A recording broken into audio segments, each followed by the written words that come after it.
Music is the one incorporeal entrance into the higher world of knowledge, which comprehends mankind, but which mankind cannot comprehend. You ask me where I get my ideas. That I cannot tell you with certainty. They come unsummoned, directly, indirectly. I could seize them with my hands out in the open air, in the woods, while walking, in the silence of the nights at dawn, excited by moods which are translated by the poet into words, by me into tones that sound and roar and storm about me, till I have set them down in notes. From the glow of enthusiasm, I let the melody escape. I pursue it.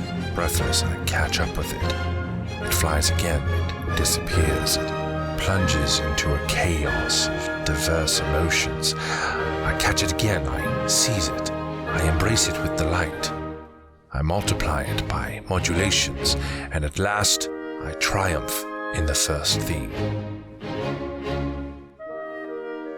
Don't only practice your art, but force your way into its secrets, for it and knowledge can raise men to the divine. An artist is someone who has learned to trust in himself.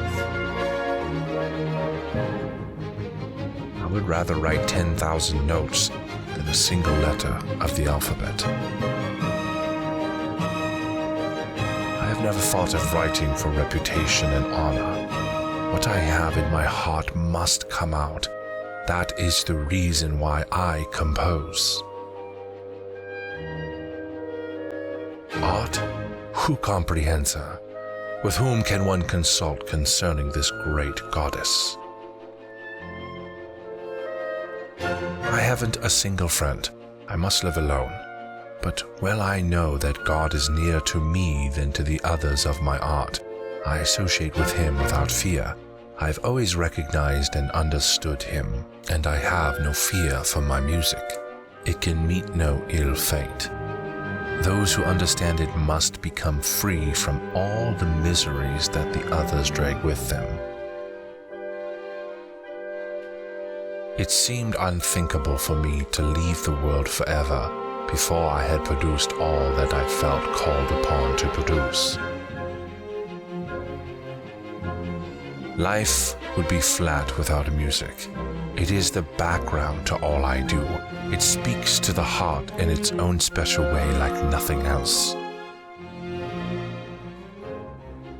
Music is a higher revelation than all wisdom and philosophy.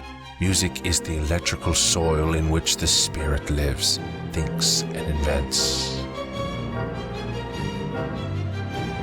Music is the mediator between the spiritual and the sensual life.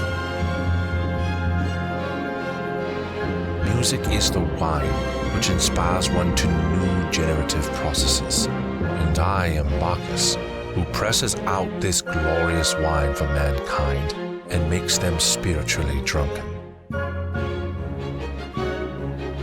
Music should strike fire from the heart of man and bring tears from the eyes of woman. Nothing is more intolerable than to have to admit to yourself your own errors. Only art and science can raise men to the level of God. There ought to be an artistic depot where the artist need only hand in his artwork in order to receive what he asks for. As things are, one must be half a businessman, and how can one understand? Good heavens, that's what I really call troublesome. The true artist is not proud. He unfortunately sees that art has no limits. He feels darkly how far he is from the goal, and though he may be admired by others, he is sad not to have reached that point to which his better genius only appears as a distant guiding sun.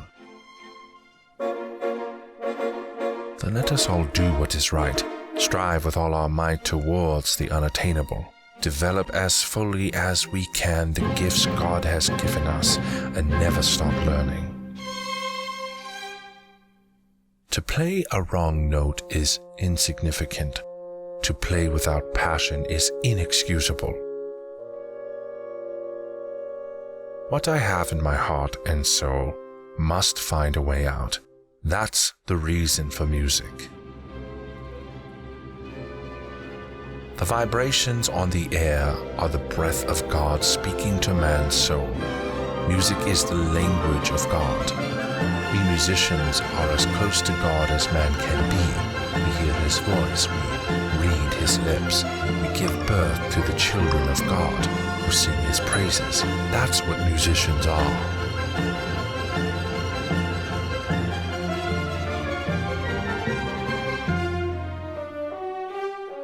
Don't forget to like and subscribe.